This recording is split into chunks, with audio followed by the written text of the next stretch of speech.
Today is Friday, June 4th, 2021, which means it's Derelict Friday. Hello, fiendlings, how the hell are you? I don't have too much to report this week. I'm still waiting on a cover, still recording the rest of Trident, and doing my best to stay healthy. Considering my right knee, the good knee, is now having issues, I guess I'm not doing a good job on that front. For those of you who asked, the Luna Fiend is doing well and is currently crashed out on the floor next to me. I'd tell you what Shadow is doing, but I believe the little fiend is currently planning his next microphone ambush. What is that, you ask? A microphone ambush is what happens when I'm attempting to record a sentence that for some damn reason my mouth refuses to pronounce correctly. After enough clicks for retakes, and at the moment where I'm nearly finished pronouncing everything correctly, Shadow leaps from the floor to the desk with enough force that the mic shakes. We also get to hear the little noise he makes when he lands. Now, as you might have guessed, it's more or less impossible for me to edit out that kind of noise. Which means, after wrapping him in duct tape and sticking him in a trunk, I get to attempt speaking the same difficult sentence again while doing my best to ignore the plaintive, angry meows from the trunk. No, I didn't wrap him in duct tape or stick him in a trunk. Instead, I invite him to lay the fuck down and go to sleep so I can get to work. People who think cats aren't smart just haven't realized how much trouble they go to mess with their owners. Little fuckers are just evil. Cute, but evil. Since I don't really have anything else to report, how about we get to your beloved content? Here's the microphone ambush, just as we spoke. I'm not even going to edit this out. Be safe, have a great week, and we'll talk again real soon. And Shadow says hello. Here's episode 26 of Derelict Trident. Chapter 43. The tight corridors made any real strategy impossible. But Dunn had done his best to even the odds by shuffling around his Marines and their responsibilities. Wint and Carbonaro held point while he and Copenhagen marched just in front of the rest of the entourage. Dunn had silenced all comms from Dr. Nobilis Reed to keep himself from killing the man. Reed wanted details about the creatures, about Mira, about Pluto, and why the void nothing on Trident Station worked. Where was everyone? Some of those were questions he could have answered. The ones he couldn't reminded him just how little he knew about what was going on. Either way, in the middle of a potential combat situation was no time to play 20 questions with a scientist. Dunn had to find a way to get them out of here, and out of here safe. That was a laugh. Depending on what decided to come at them and from where, Dunn wasn't sure he could keep any of them alive, let alone unscathed. "Junction up ahead, sir," Wint said over the squad channel. Dunn raised his fist, and the procession halted. Any sign? "Negative, sir. No scratch marks, no burn marks. With low-light filters, I can see about 10 meters in all directions. Clear as far as I can tell, sir." In a way, that was bad news. Just because the bastards hadn't left you evidence they were there, didn't mean they weren't hiding in some unnoticed vent or tangle of pipes and electrical cabling. For once in your life, he told himself, can you just be thankful for good luck? Dunn's face hardened into a thin line. Got a fix on the medbay, Wint? "Aye, sir. 3 junctions directly spinward or 6 if we get sidetracked because of unforeseen baddies." Acknowledged, Wint. Noble, thoughts? The pause was longer than Dunn liked. "Sounds good to me, sir," Noble finally said. The tone in the man's voice worried Dunn. He didn't know if the stress was finally getting to Noble or if there was something else going on. Regardless, the timing, as ever, was shit. Do it, Dunn said. Give me a 20-meter clear before I start the train moving. "Copy, sir," Wint and Carbonaro said in unison.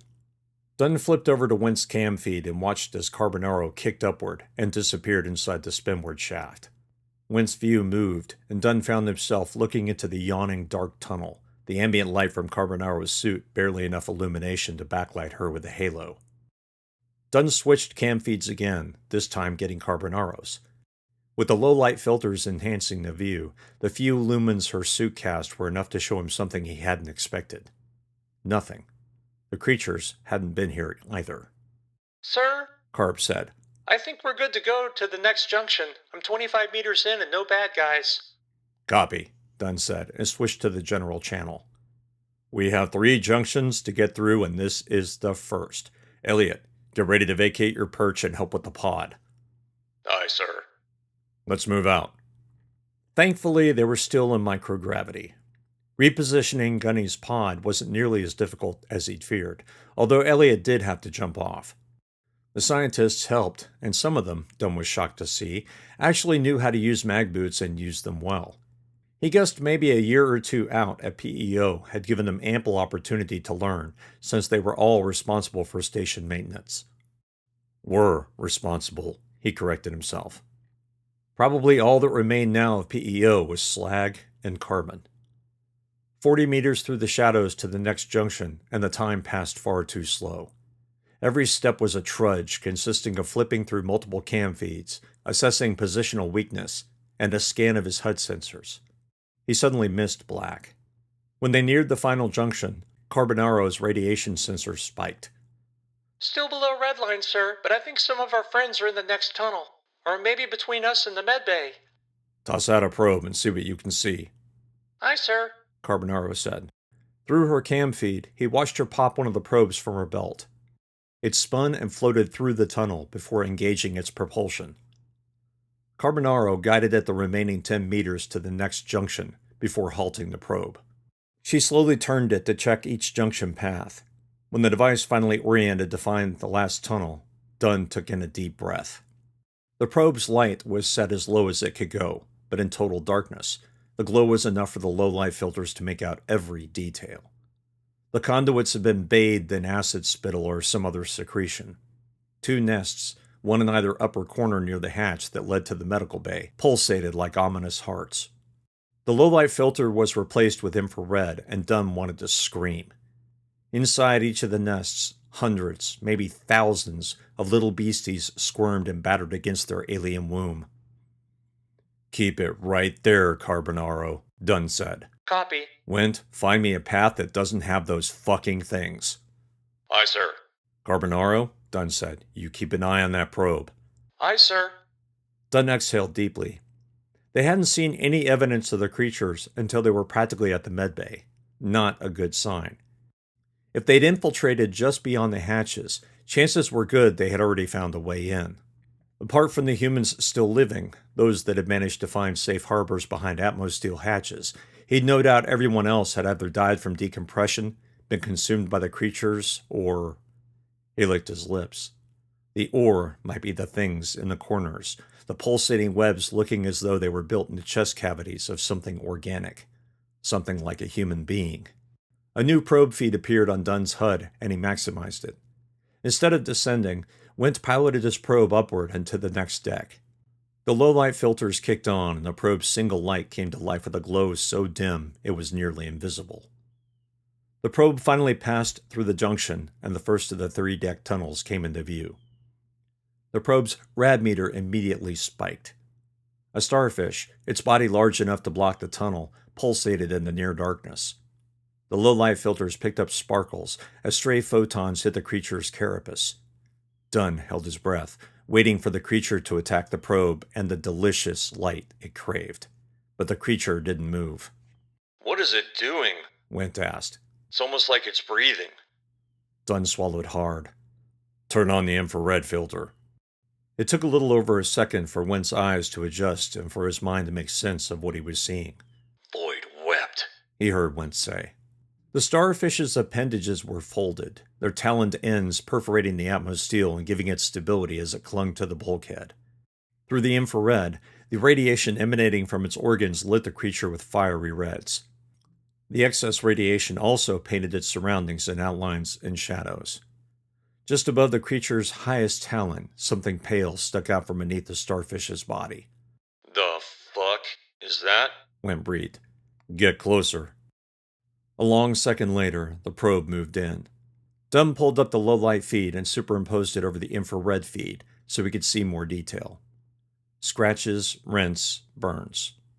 From the number, he was willing to bet the starfish in front of them wasn't the only one in the tunnel. Sir? Wint said.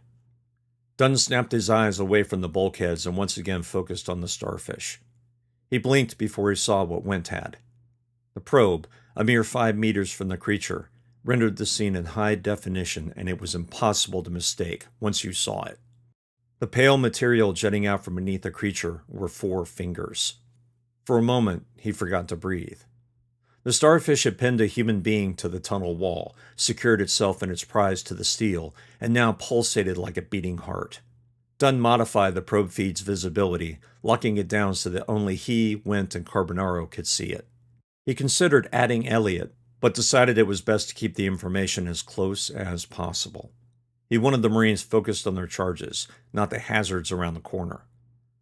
There would be time for that once he knew just what the fuck was going on, or, more importantly, how he was going to deal with it.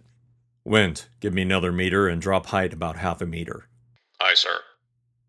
The camera perspective crept forward, its height falling slightly. Stop. The probe came to a halt and Dunn's heart stuttered.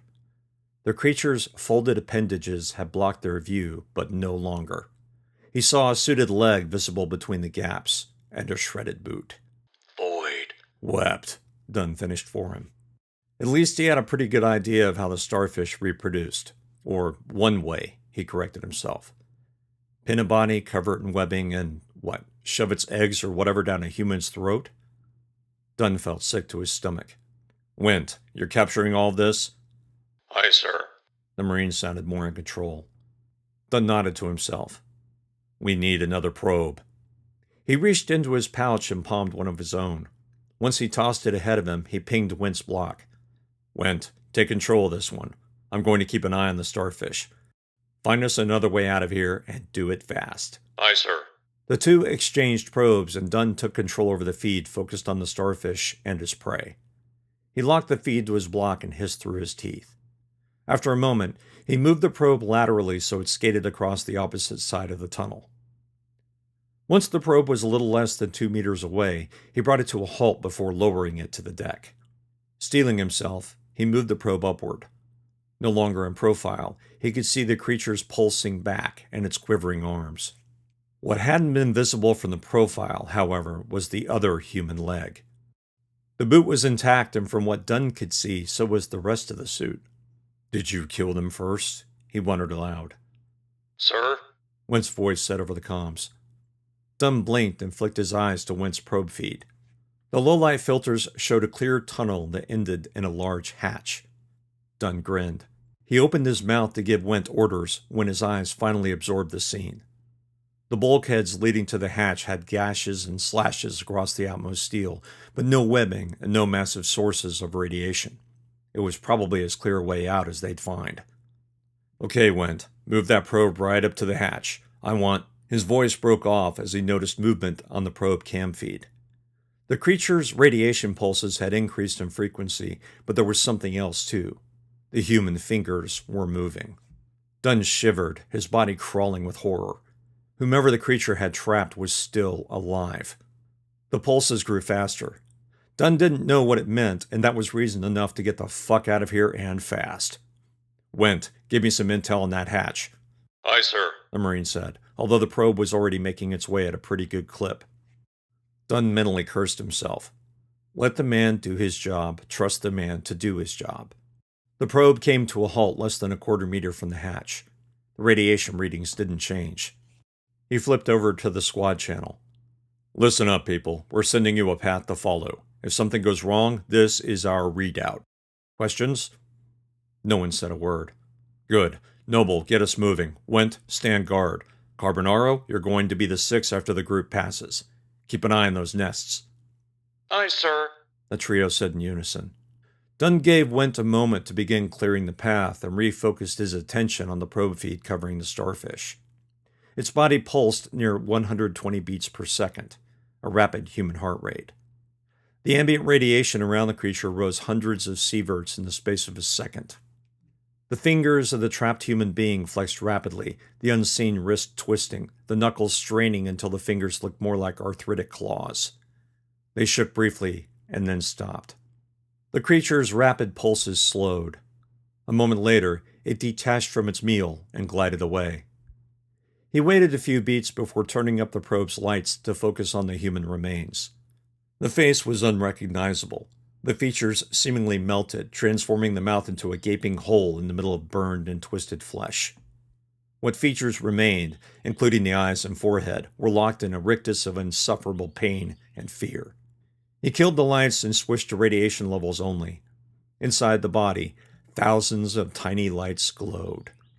Dunn felt his gorge rise, swallowed hard, and got himself under control. He set the probe to detonate if anything not SFMC came within 1 meter of it and removed the feed. Black, or maybe the new trio, could tease out more detail from the feed, analyze it, and make assertions or predictions. Dunn hoped that one day he would be able to forget what he'd just seen. He switched to Went's cam feed. The Marine had reached the airlock and stood beyond the hatch. Went, any change in readings? No, sir. Dunn took in a deep breath. Cycle the airlock and see what's inside. Went didn't respond. Through the cam feed, he watched Went crank the emergency wheel to manually open the airlock hatch. When the seal broke, a few ice crystals languidly drifted inside. Airlock wasn't pressurized. I'm thinking there's no atmosphere on the other side either, sir. Dunn nodded to himself. He wondered if the humans being converted into nests by the starfish had come through this airlock to try and fix the power, or, what, try and escape? By the looks of the nests below them, he was damn sure these humans had been captured sometime in the last 24 hours, maybe even earlier. Radiation? Any spike? No, sir. All quiet here. But, sir, if there are baddies behind this hatch, we're going to be in a void of a mess if we get bunched up. Acknowledged, Dunn said. If something changes, let me know. Dunn cut the connection and minimized the feeds. The group had moved past him, but Copenhagen lingered just a few steps away. Private? Aye, sir. Lieutenant Noble thought you might like some company at the rear. Dunn chuckled. Let's get moving, then. She stood like a statue, her rifle held in the ready position. Dunn blinked before a smile slowly spread across his face. Copenhagen was waiting for him to move first. She was the sixth until relieved by Carbonaro. He walked past her and followed the party.